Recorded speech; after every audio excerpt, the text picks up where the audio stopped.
Ladies and gentlemen, would you please stand for the procession?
Distinguished guests, ladies and gentlemen, please be seated.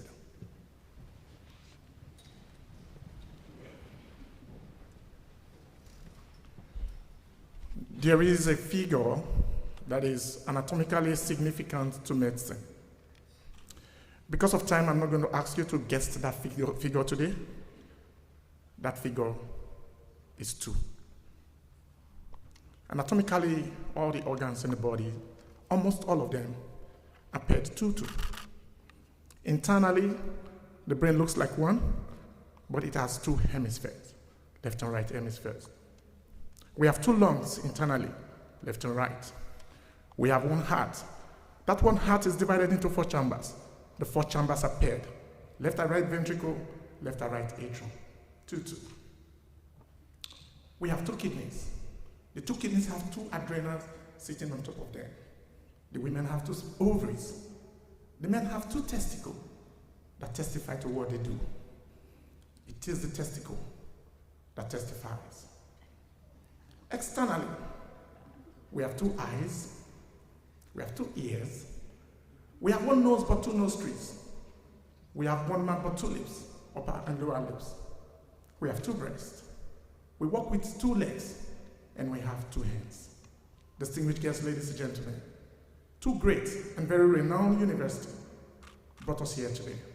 The collaboration between the St. George's University and Northumbria University brought us here today. Could we please give them a wonderful round of applause?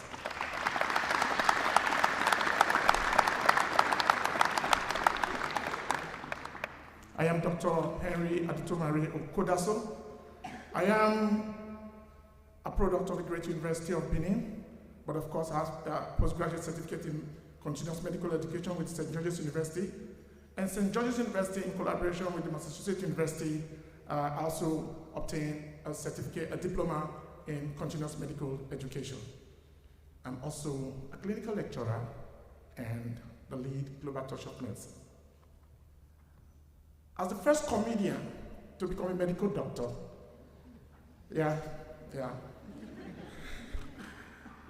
I've had the privilege of speaking to a very large audience. But today, I'm very humbled, privileged, and honored to be your master of ceremony. I'd like to welcome you specially.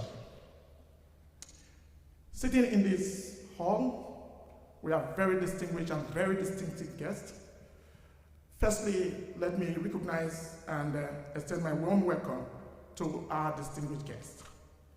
We have with us already seated the Vice Chancellor and Chief Executive of Northumbria University, very distinguished Professor Andy Long. Could you please give him a wonderful round of applause?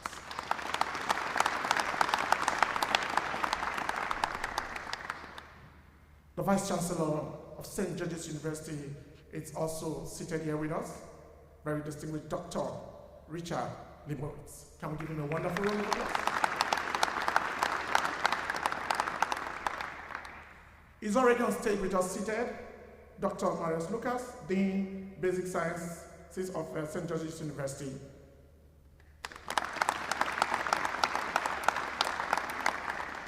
and the man who is saddled with the responsibility of making us richer in knowledge today, our keynote speaker, Dr. Robert Grant. Senior Associate Dean of Clinical Studies of St. George's University. I'd like to recognize Dr. Masclonus, Senior Associate Dean of the Basic Sciences, St. George's University. Could you please celebrate him, please? Thank you. I would just like you to keep the applause going when I mention your names. Of course, you all will agree with me that clapping is a form of exercise. I'd like to also recognize Dr.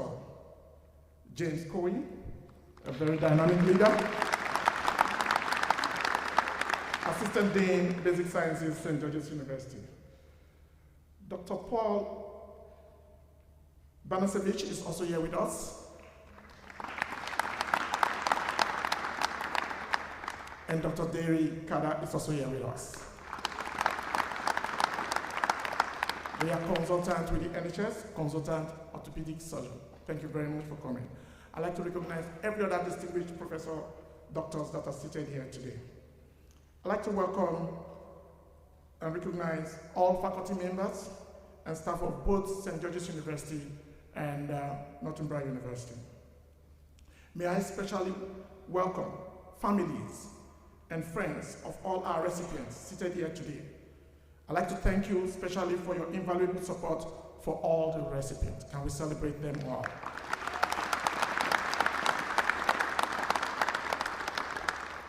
At this point, it's my distinguished pleasure to celebrate and bear witness and also welcome all recipients to the White Coat ceremony. You are all welcome. Thank you very much. As you begin your momentous journey into the service of humanity, remember today and always that the world needs you. It needs your knowledge and also needs your skills. At this point, let me respectfully invite the Vice Chancellor and the Chief Executive of Northumbria University, Professor Anilung, to come on stage to give us a welcome remark.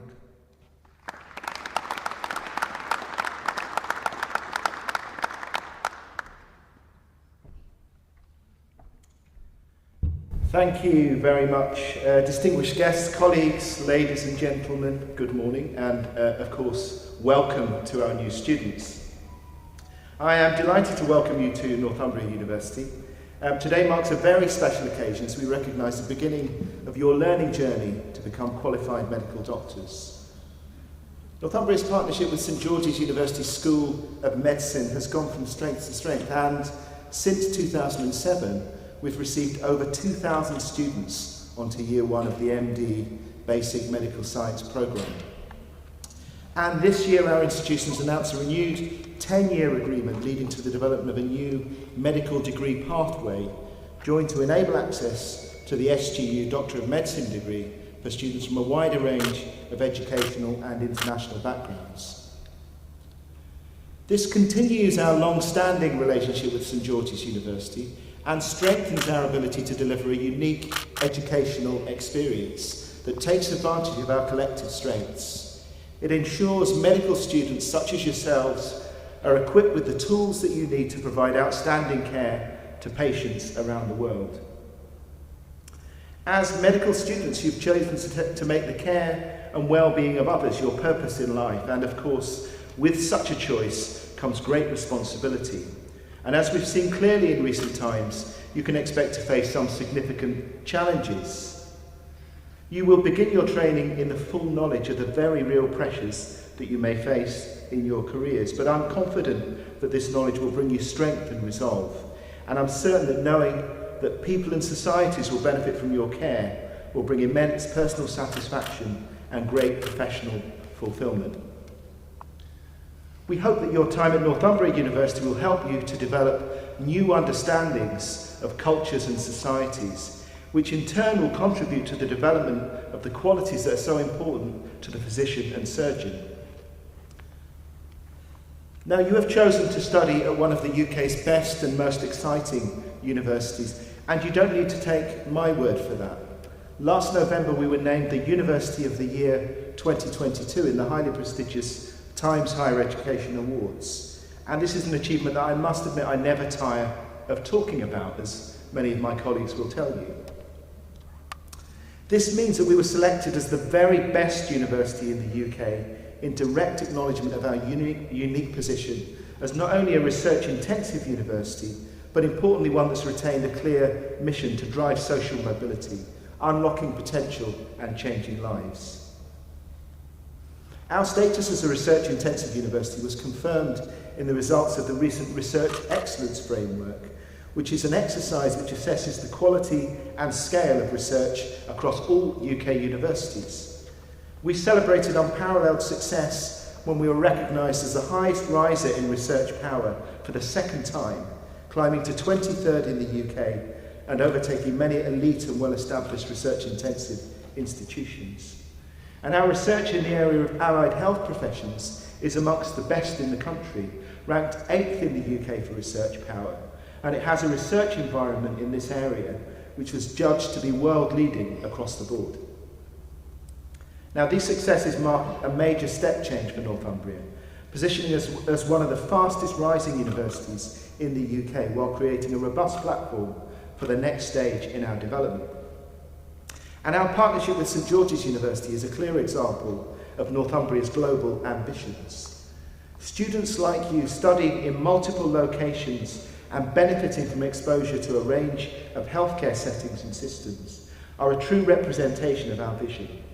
We value our partnership with St George's very highly indeed.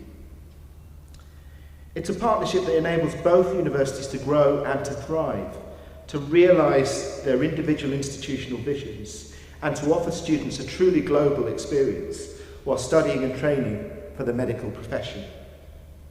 You are at the beginning of an exciting learning journey, and my hope is that your experience as a student on this programme will be life-changing and exhilarating. I wish you every success in your study with Northumbria and St George's Universities and in your future medical careers. I now introduce Dr. Marius Lucas, Dean of the School of Medicine for St George's University. Thank you.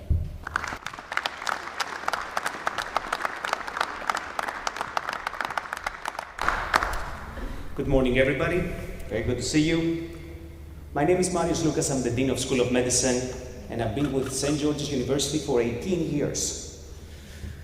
I know sometimes I look young, but we have a very good plastic surgeon here, so I owe him a lot. So, my responsibility is to ensure that you're receiving the best possible medical education in this journey of yours for the next 4 years.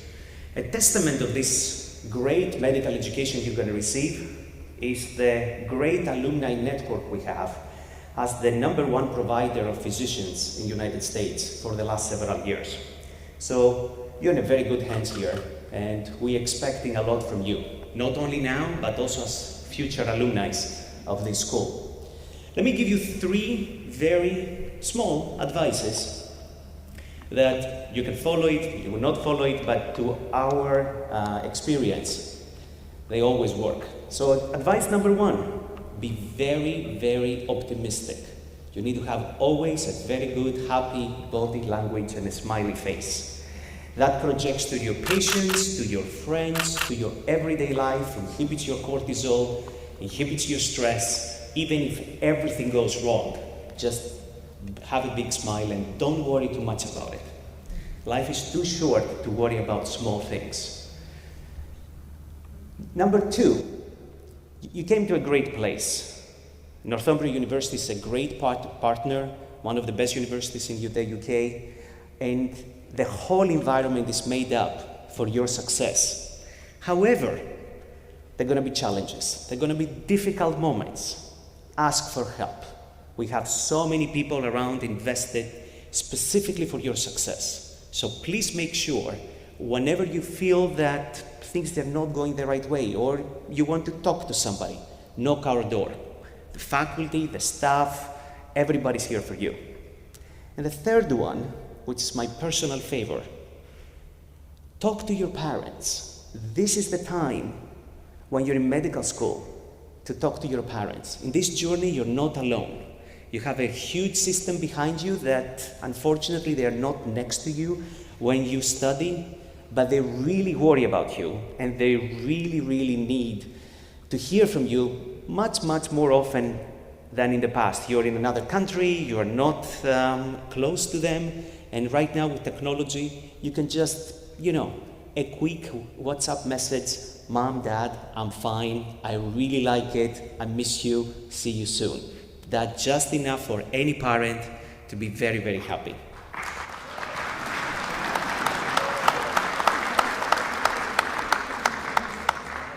So having said that, I'm pretty sure you're going to enjoy your journey in this great profession, which is called the medical profession. And I'm sure Dr. Grant will share a lot of his experiences as the white coat ceremony speaker. Thank you so much. Godspeed.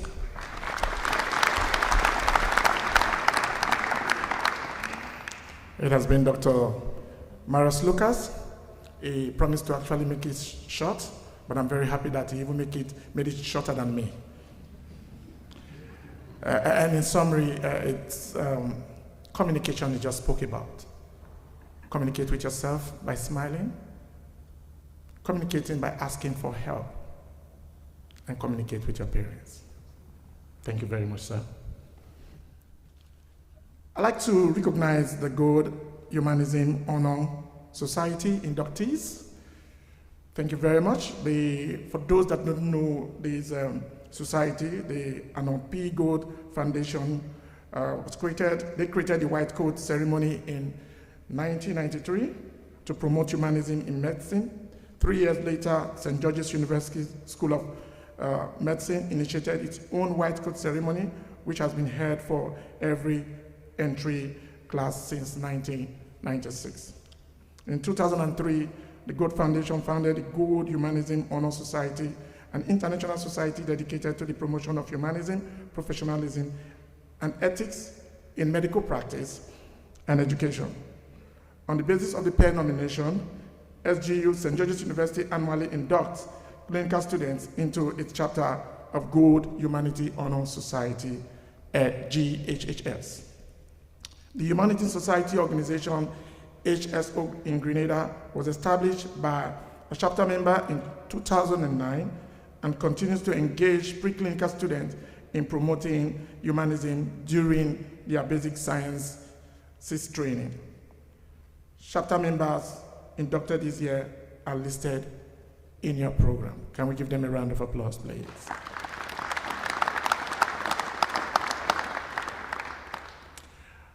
Briefly, I just want to share something with our recipients, which I think will actually go a long way in motivating you. Growing up, I actually wanted to be a medical doctor. I actually wanted to be a lawyer, just simply because I wanted the profession to practice till when I'm old. And I also like the phrase the lawyers in my country use, I put it to you, I put it to you. So I actually like that phrase. But somehow along the line, something happened. I was playing football, got injured, and what initially was diagnosed as acute osteomyelitis, for those that are not medical doctors, osteomyelitis means infection of the bone. Africa, we believe in traditional bone setters, which is not the best. My parents took me there, and what was initially an acute osteomyelitis became a chronic osteomyelitis. And for 4 years, I was being taken from one hospital to another for different treatment. I had 3 surgeries, and finally, a professor, orthopedic surgeons, and I'm very glad we have 2 in the house here today. We have 2 in the hall. They are wonderful people. I got healed, and that was a turning point. I saw dedication in this team of doctors. I saw humility. I felt empathy. I saw the strong resilience for them to make me get better. And when I finally got healed, I said, okay, it's no longer law. I have to give back to the society and to the people that have made me who I am. Actually, the leg was supposed to be amputated, but those doctors stood their ground and did everything they could do to make sure that I'm working today. My journey through medical school was not an easy one. There was no financial support system, no student loan, nothing. Lost my father very late when I'm very young. Mother with 8 children, a teacher not regularly paid. So I basically saw myself through the university, combining my talent with studies. And so being a comedian, I was comparing and making jokes on campus and making money. That fund helped me promote myself through school. Ladies and gentlemen, and to all our recipients, I went through a lot in medical school. The challenges are going to be there. If I am able to go through medicine with this short story, I am very sure you can. So be determined, be very strong, and you will go through.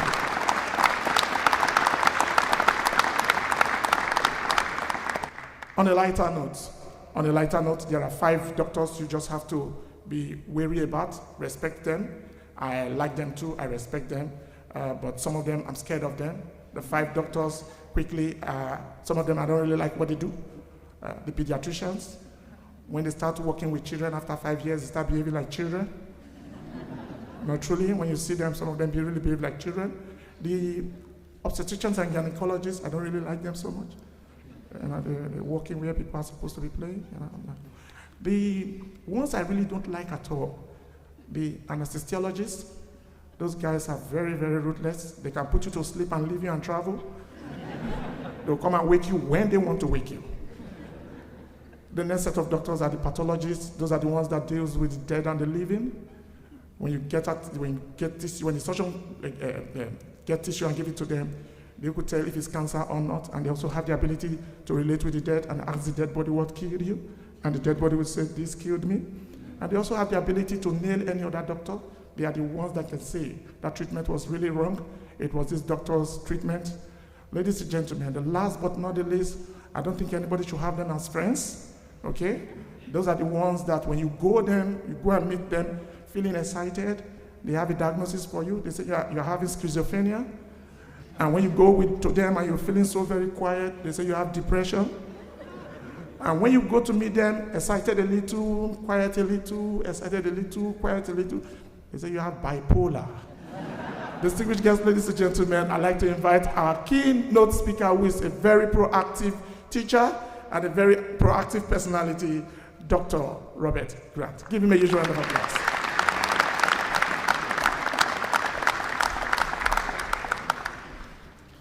I'm just a plastic surgeon, I'm not a comedian. And I would disagree with my learned colleague. The physicians I've had the opportunity to interact with across all the specialties are very much worth getting to know and become friends with. Don't be afraid of any of your colleagues. And as you heard, ask for help. That's what a consultation is, an adult realization that no one physician can remember everything. Therefore, a learned colleague can be the exact right decision to ask to get involved for a patient. I want to add my welcome to those that you've heard already. The theme of my discussion today is about perseverance, and you heard from Dr. Henry what perseverance as a patient is all about and how that experience as a patient transformed his life into that of a successful physician who is transferring his gifts, his skill, his experience, benefiting the lives of the patient that he helps care for. He is the living embodiment of what we strive to achieve as physicians. I have some other remarks as well that I'm going to share, but they pale in comparison to the living testimony of someone who's experienced what Dr. Henry has. And he deserves another round of applause from all of us for what he is and represents.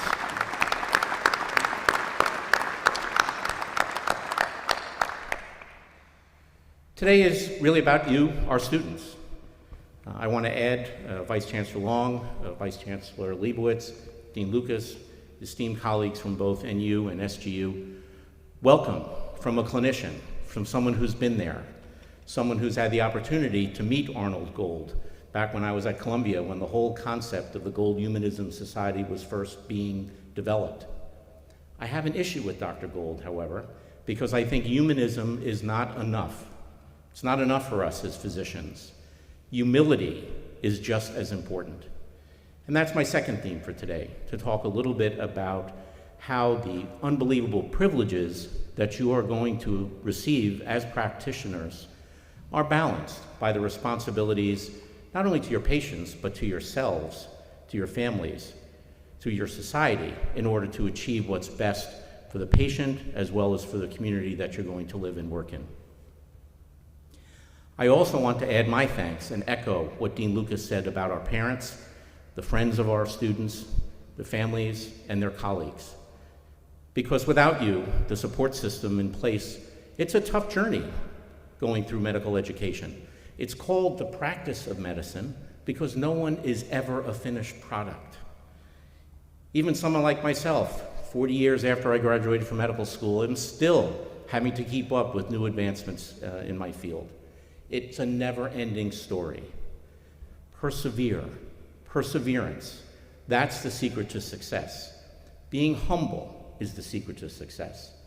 Humanism, the respect for the interest, values, and dignity of all peoples is absolutely foundational. And Arnold Gold and colleagues over the past 25 years are absolutely right to focus on that. And I hope that each and every of the 115 plus of our students here are recognized by their peers and become members of the Gold Humanism Honor Society during their time with us at St. George's. But whether you get recognized by your peers or not, your obligation to preserve the human dignity that comes with the ability to be a part of people's lives when they are most vulnerable is truly one of the things that makes our profession different from the other learned professions like law and business and the like. Dr. Gold was a diminutive man, and it just proves that your physical characteristics really have nothing to do with the kind of impact you can have as a clinician. He was a pediatrician, and I remember him making sure that he would get down to the level of his patients and meet them literally eye to eye. That was a physical act which spoke volumes about how to connect with people. You have to get to the patient's level and see their situation through their eyes. If I had to summarize what the Gold Humanism Society is all about, that's truly what it is, to stand in the shoes of the patient and see how difficult it can be to ask for help at a time when you're most vulnerable, when you have to rely upon someone else who you're expecting is as committed to their wellness as you would want them to be if you were the patient. I mentioned that the privilege of caring for patients comes with great responsibilities. In addition to always being trustworthy, ethical, communicating with your patients is probably the most important thing, being available to take their questions and answer them, which in this day and age, when there's lots of ChatGPT doctors out there, or where, Dr. Google, as we called it a few years ago until AI became more obvious, you're going to be conflicted with people who think they know as much as you did, and their time in medical school consisted of a 10 or 15-minute search on the internet. Be patient with that.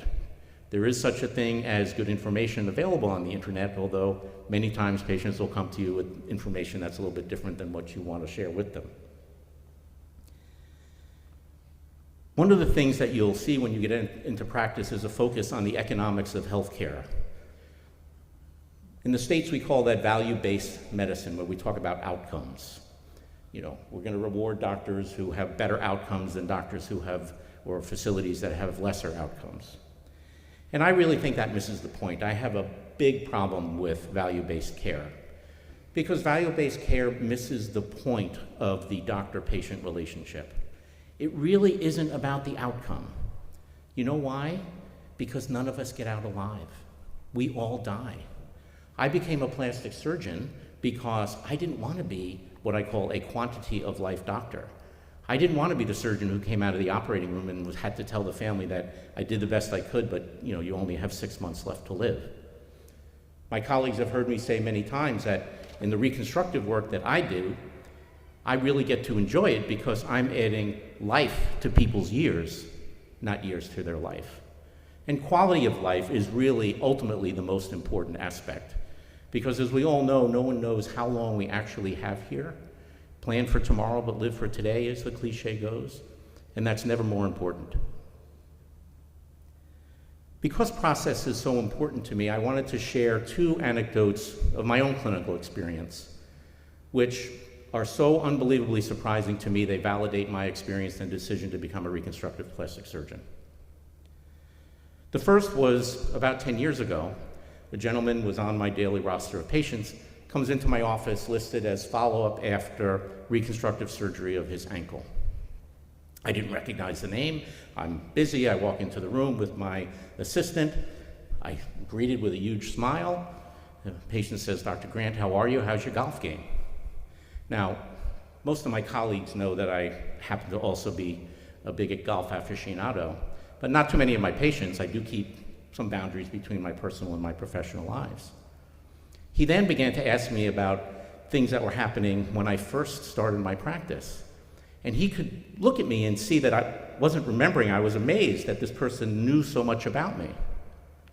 So he said, "Dr. Grant, you don't remember me." I said, "Sir, I'm sorry, I don't." And he said, "Well, I was one of your first patients. I had this horrendous motorcycle accident back in 1991, and they wanted to amputate my leg." A similar story. "But you and the orthopedic surgeon worked together, and you did sophisticated reconstructive surgery. You saved my foot." I said, "I kind of remember that now, I guess." And I said, "Is there a problem?" He said, "No, there's no problem at all. I just came to thank you." I said, "Well, you're welcome." He said, "Yes, because I'm walking my daughter down the aisle on Saturday, and without you, I never would have been able to do that." Yeah, thank you. The second one is even more gut-wrenching, in a good way. I had a patient who suffered, unfortunately, from debilitating keloids after a C-section when she had her first child. She and her husband wanted to have more children. The issue of the keloid prevented them from being able to procreate. I was involved with a research project. We managed her keloid. She went on successfully not only to have another child, but also to not have a recurrent keloid, which made both her and her husband very happy, and I think you can know what I mean by that. So that's a great story, very satisfying, but they come in to show me their newborn at one of the follow-up visits. It's a beautiful child, a little male baby. "Dr. Grant, we want to introduce you to our child." I said, "Oh, wonderful, what's his name?" "Robert Grant Hernandez." Talk about the payback. All those late nights, all those hours, the study. I mean, you can't get paid enough in order to receive that kind of gratitude from your patients. Friends, my history and story, those 2 clinical examples, you're going to have those sort of impact on people's lives as well. Every clinician here has had that impact on people's lives. That is the power and the strength of our profession. That's why we welcome you today to this noble profession, and why the ceremony exists, so that you are able to voice your commitment not only to the practice of medicine today, but to make the nobility of the profession always paramount, and to contribute to the fund of knowledge to make it better as years go on. Finally, process is important because people remember how you treat them. We all, we have goals and objectives. The students, your goal is to get through medical school, then your goal will get through residency training, then your goal professionally will be to have a successful practice. And when you look back on your career, you write in the CV, you see in the program all the wonderful things that I've accomplished. You know what? That's great when you're dead. People will look back and they'll say, "Oh, Grant was a good guy, he did this, he did that." But what people really remember you for while you're alive is how you treat them. Treat them like you would want your mom or your sister to be treated. That's the secret to success in growing a practice in clinical medicine. As the esteemed Canadian physician Sir William Osler said, "The secret to caring for the patient is caring for the patient." It is so much easier said than done. It is a challenge every day. But I know that your students, our students, are up to the challenge. Robert De Niro, in one of his award-winning speeches, talked about how difficult his journey was as an actor. And while the practice of medicine and Hollywood are completely different types of things, There's some truth in what I'm about to paraphrase. And he was asked why he was so successful, and he said, because I always did my best. I tried my best every time. And there were times when doing my best wasn't good enough. But you know, that was okay, because I knew that I had a community of people who would support me as long as I gave my best. And as long as I did that, I could go home at night and I could sleep, and the next opportunity to appear in a film or TV show would appear. The theme of perseverance is captured in those remarks. Hang in there. Here at NU, here at SGU, we are here for you. We would never have gotten you to this point in your professional journey if we didn't think that each and every one of you were going to be successful physicians. You heard from the dean about the resources that are available to you. It's a sign of maturity to ask for help, to keep going.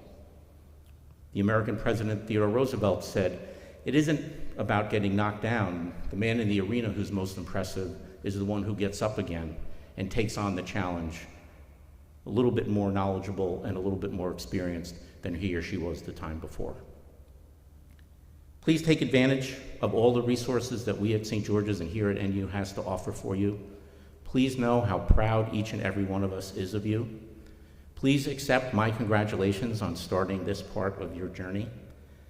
We wish each and every one of our students, as well as their family, friends, and all my colleagues, continued personal and professional success always. Congratulations and thank you.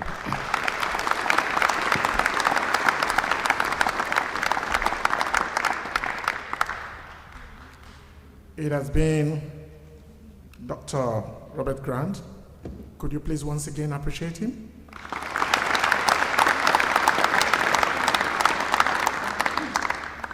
Thank you so very much for those inspiring words. Beyond humanism, perseverance, humility, and of course, patience. Mind how you treat the patients and take advantage of every opportunity you see that will make you succeed. Thank you so very much. I'd like to, at this point, welcome each of you to the medical profession. St. George's University will now present you with a white coat symbolizing your entry into the profession.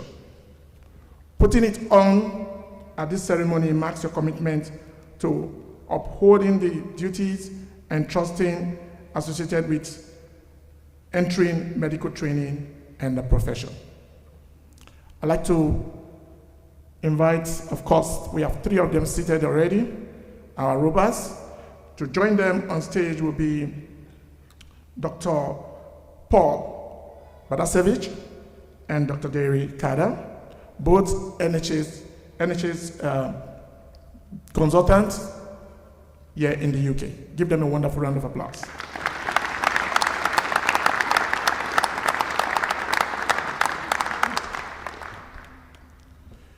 In recognition of our international enrollment, I am pleased to call out each student by name and state their country of birth. Please welcome on stage the students.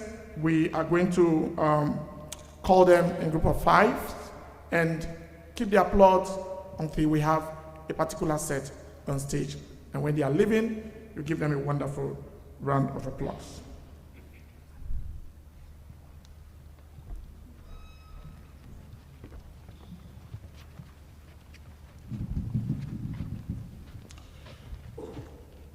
Solomon Vanda Weskuzi, South Africa.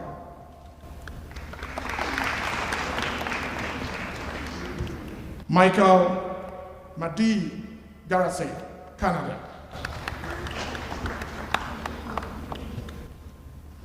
Ihab Jawad, Pakistan. Swatik Gakwad, India.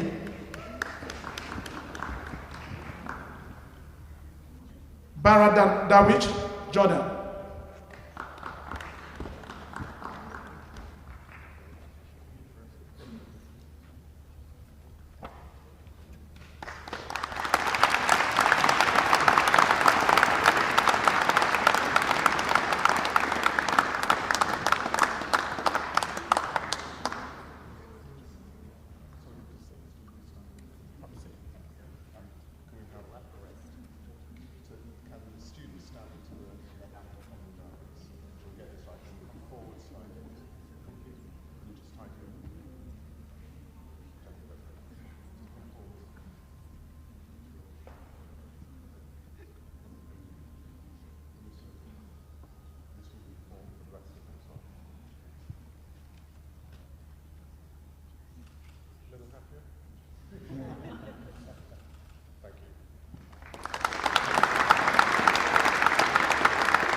The next subset, Hussein Abduzay.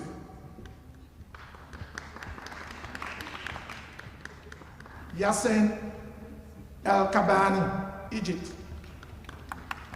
Both of them are from Egypt.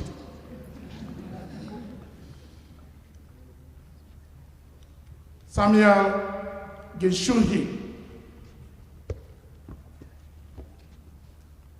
Shidera Ellen.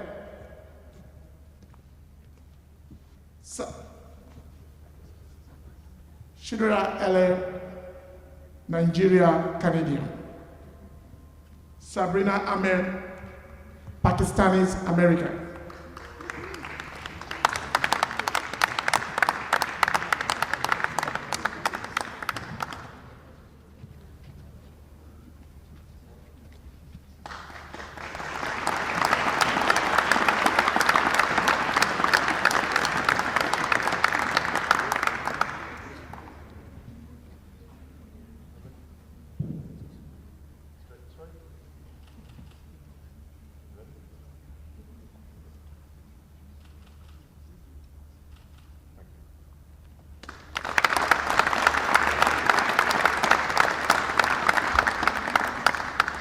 Next, Fanas Farabach from Canada. Itumele Oditese, Botswana. Stella Nichols, United States of America. Mas Kachif, Pakistan. Satish Jyotsna, India.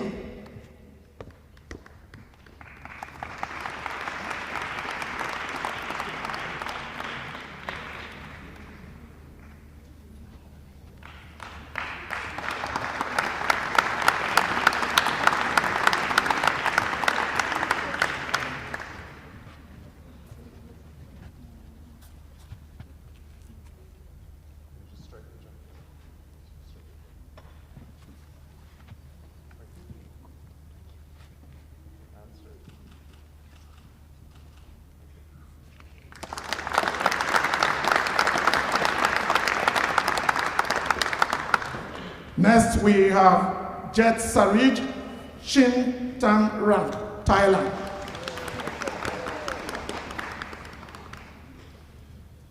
Adi Kabel, Canada. Carlos Marcos, Canada.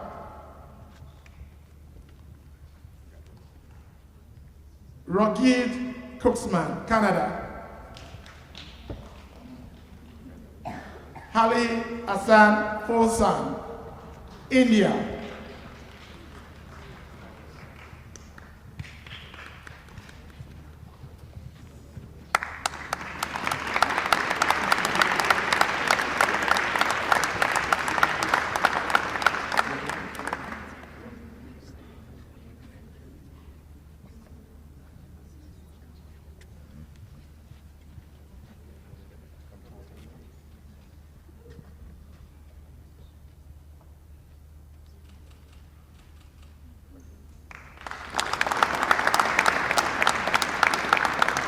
Mustafa Abra Zaman, Bangladesh. Haza Kashif, Pakistan. Asel Sabri Ajashif, Saudi Arabia.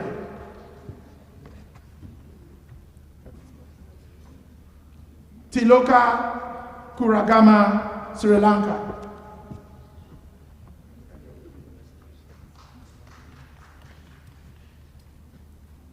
Reddy Singh, India.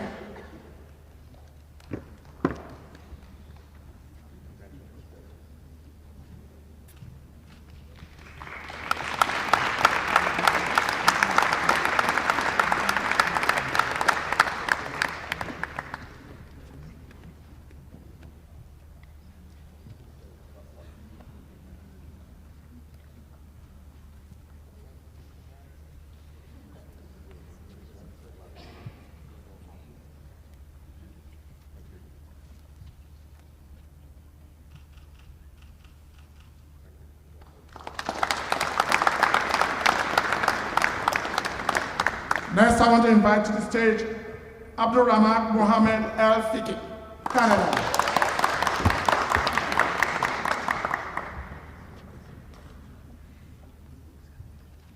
Faraz Abdullah El Tahir, Jordan.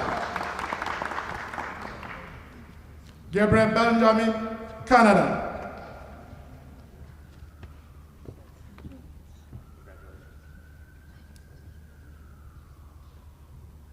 Arvi Kashkuchma Pata, Pakistani.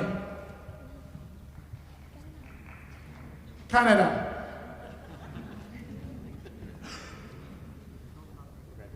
I thought I had something different from her. Parash Kundapuram, Canada.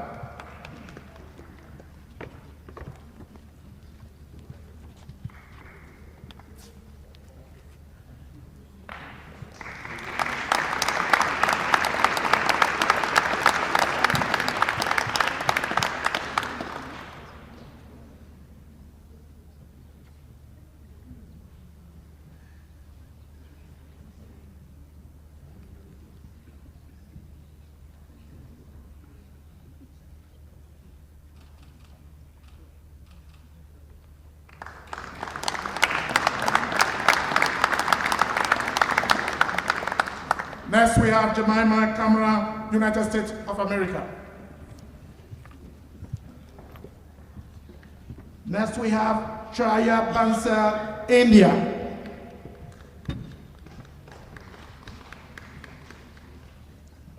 Next, we have Yen Shong, Hong Kong. Joyce Tam, Hong Kong. Fatima Elisha, Sudan.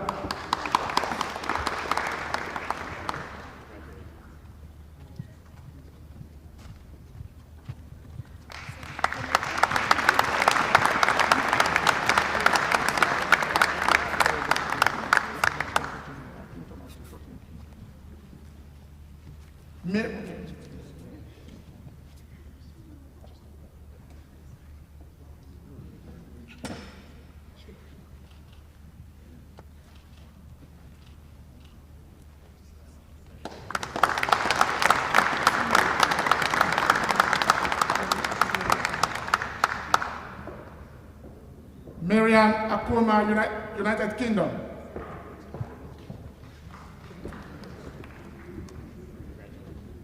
Boluwarin Adeni Ibrahim, Nigeria. Jessica Iwo, Nigeria. Vanessa Ebimina Batubo, Nigeria. Esther Oluwabumi Adetunji, Nigeria.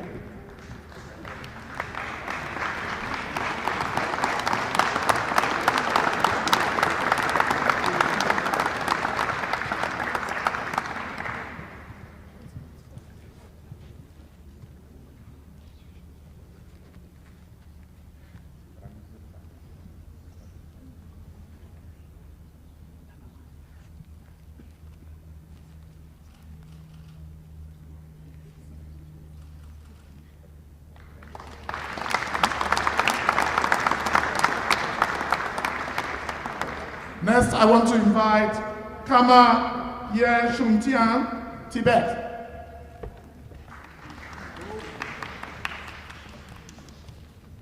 Jas Conrad from Canada.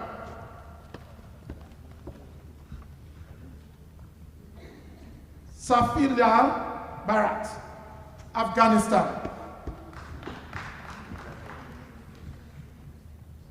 Brianna J. Viraj, Canada.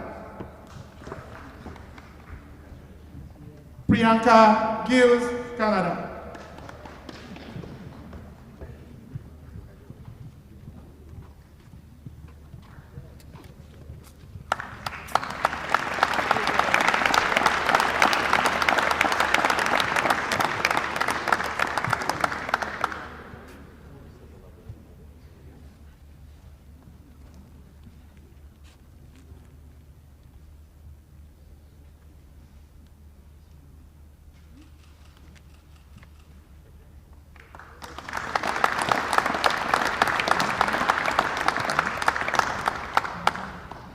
Next, we have Joyce Abdul Said, Canada.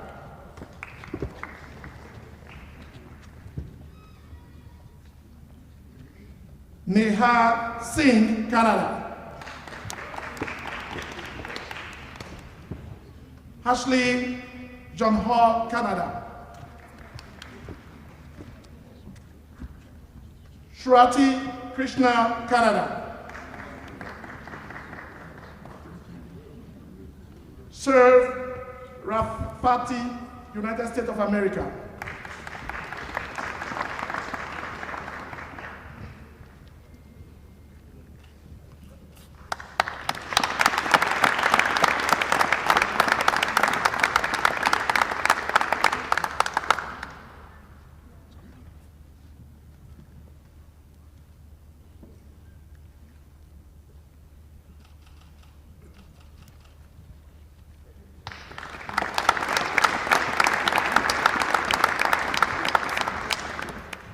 Next, we have Gabriela Damian, Canada.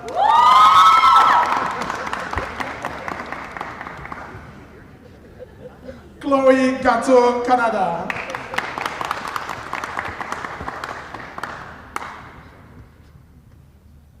Amna Goha, Canada.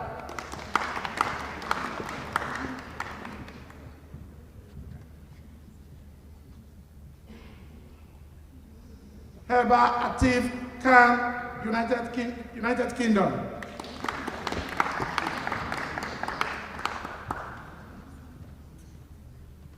Darwin Azad, Afghanistan.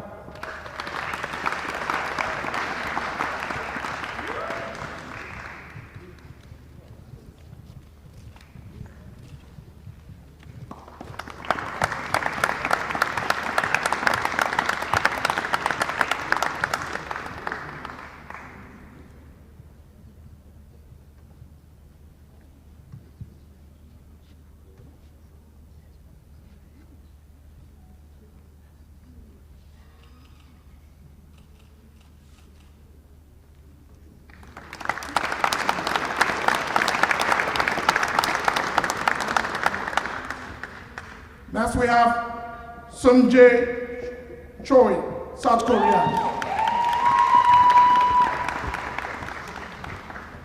Dong-ho Lee, South Korea.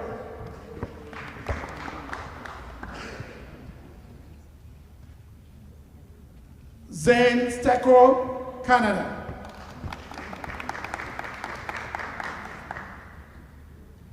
Maeve Chenis, Canada.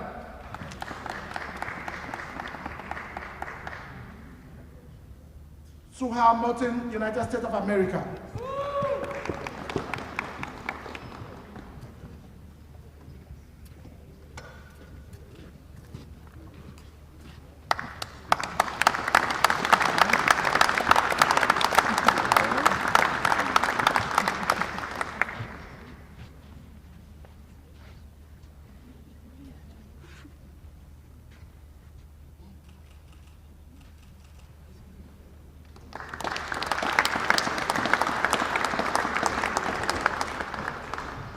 Hassan Sejad, Pakistan.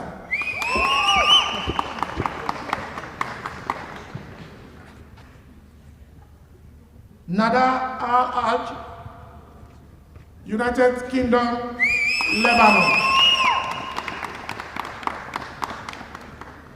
Zain El Shamil, Iraq. Hamza Kabir, Canada.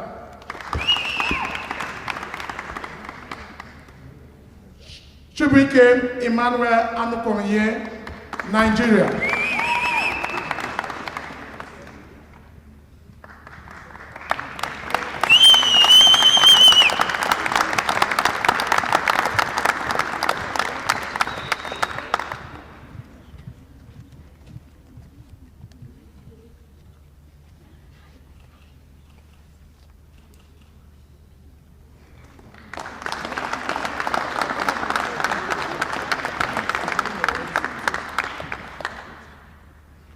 Masi Asadi, Iran.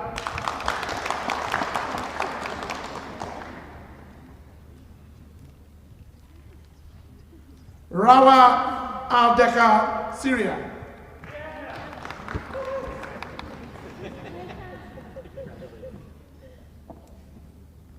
Al-Amnud Abdul, Pakistan. And Canada.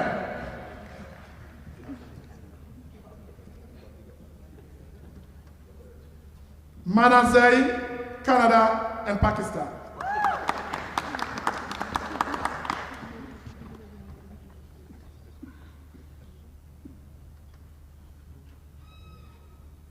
Amy Sami, Egypt.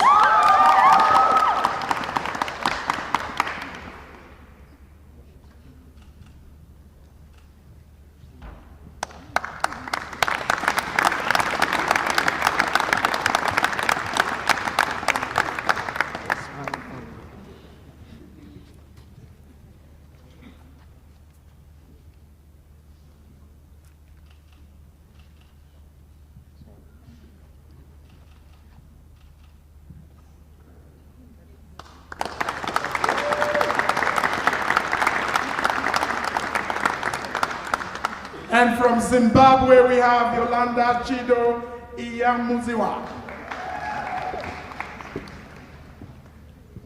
Intabisi Moje, Botswana.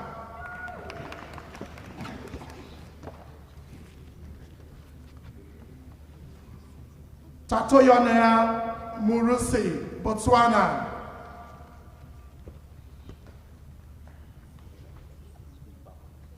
Nilo Jimmy, Botswana. Renulwe Kabum, Botswana.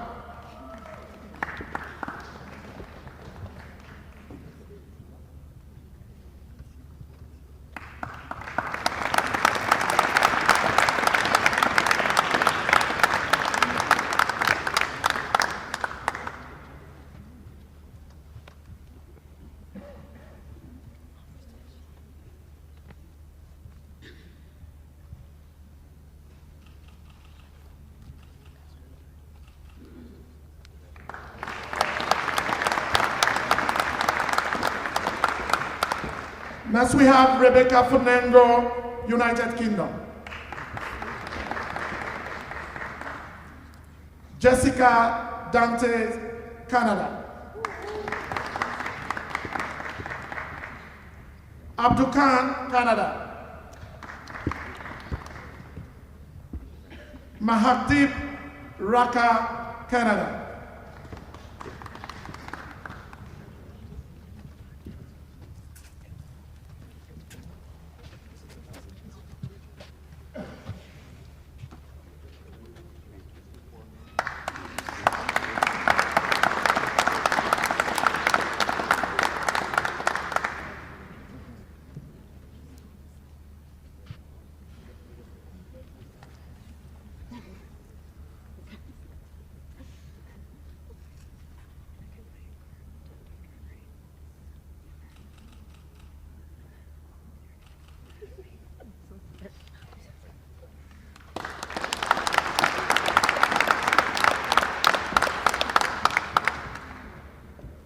Next we have Alfie Vignos Waramoti, Canada. Bhakti Pandi, Canada. Anika Chama, Canada.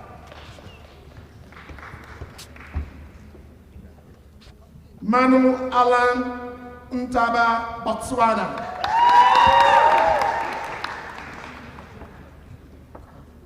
Selina Komari, United States of America, and we have the father on stage to roll her.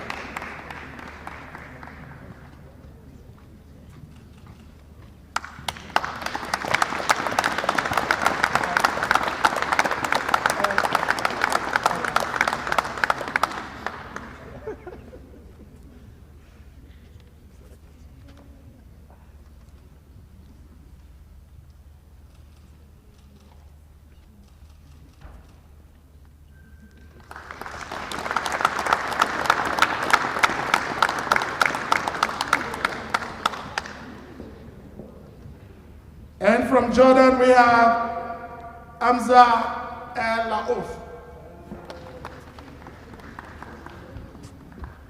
From Syria, we have Ali Kassis. From India, we have Adian Ahmed.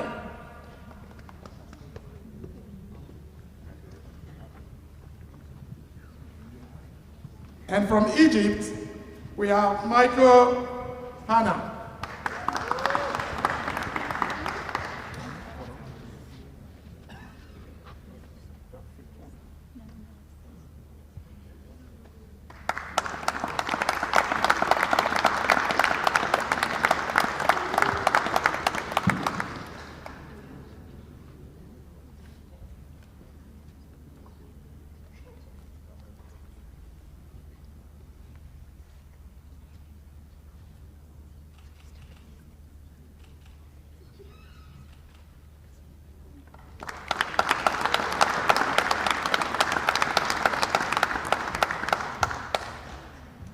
From Singapore, we have Madhimatra Mahesh.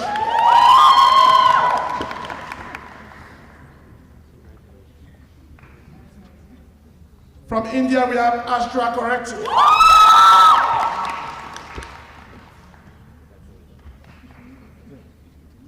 From India, we have Trodat Vinod.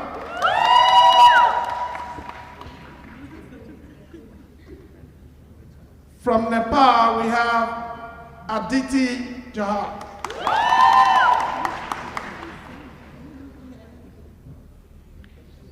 And from India, we have Vikram Aditya Lamba.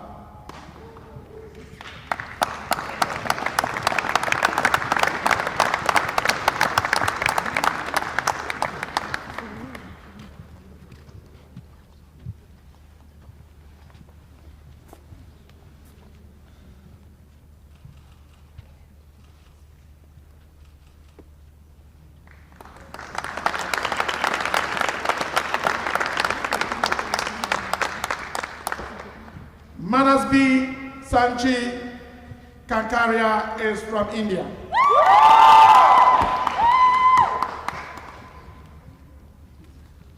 Simon Taraja from India.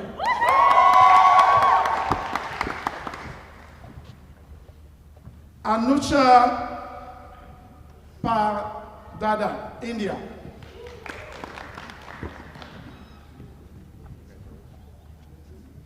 And we have Muhammad Nadar from India.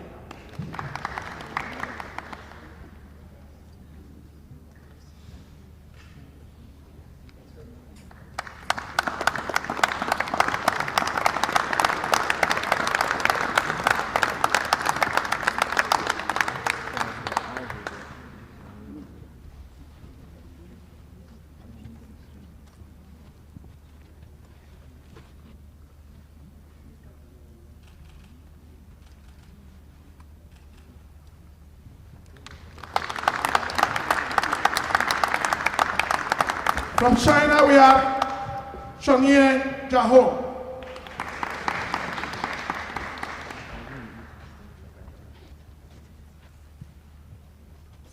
From Iraq, we have Saif Buni.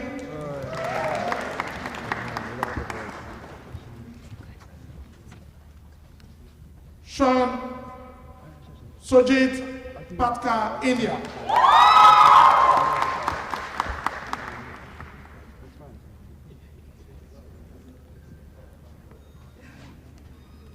Advad Rajesh Krishna, India.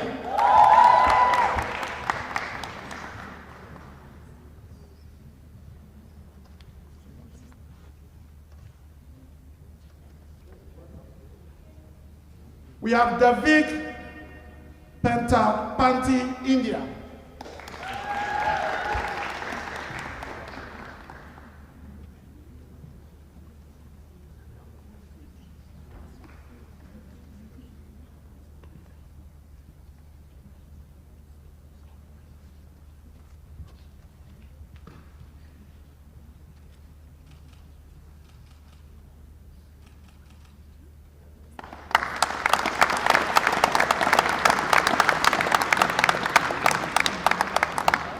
And definitely he's not going to be standing alone, he's going to be supported, but definitely not the last but not. So we have Richard Navatla, Canada.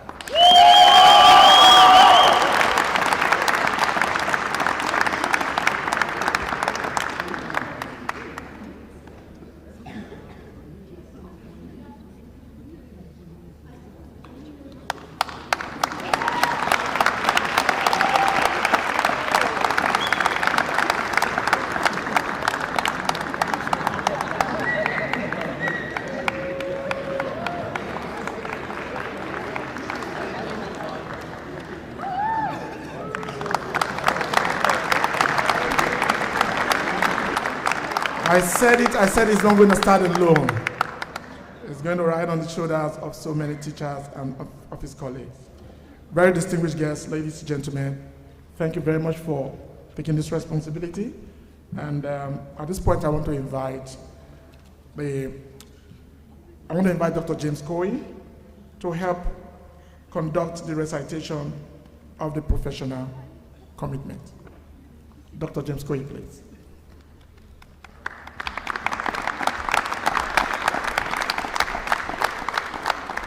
Don't worry, I won't keep you long. Firstly, because it's exercise, how about a round of applause for Dr. Henry?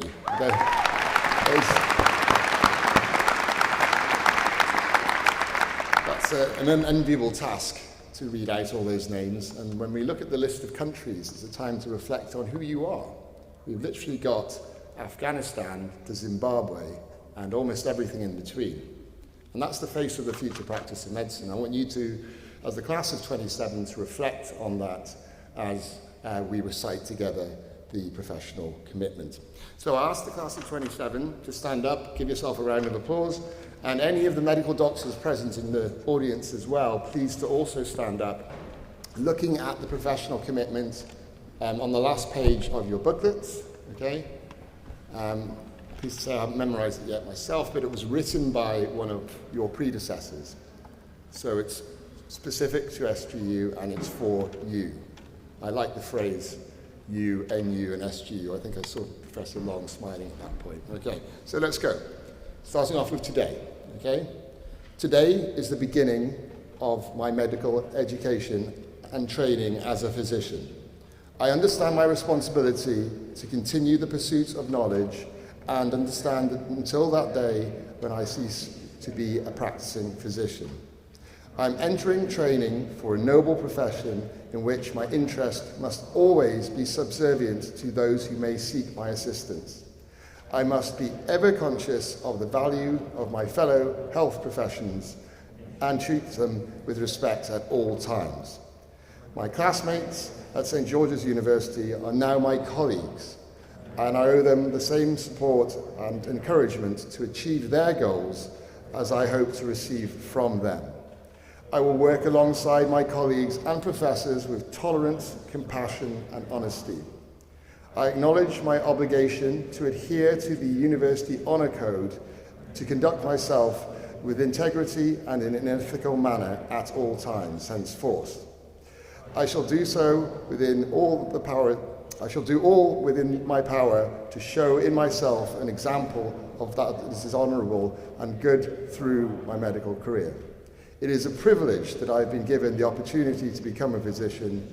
May I be ever conscious of that privilege and never abuse it. Excellent. Well done, folks. Henry.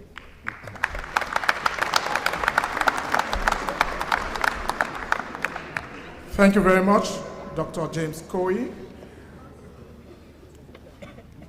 Distinguished guests, ladies and gentlemen, on behalf of St. George's University, I would like to thank the Arnold Gold Foundation for the Humanism in Medicine pin placed on each student's white coat. Thank you, students, families, St. George's and Northumbria University, faculty staff, and administrators for your support and your presence today at this ceremony. And I invite all of you to attend the light lunch reception to celebrate the humanity in medicine. And this will be taking place at the Great Hall, Salterland building, not just too far from here. And on a lighter note, please eat what you know.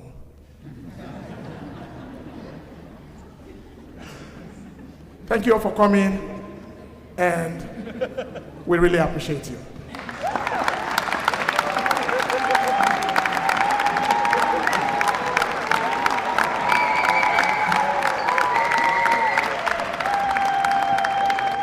May we be upstanding as we allow the procession move out.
Enjoy the rest of your day, ladies and gentlemen.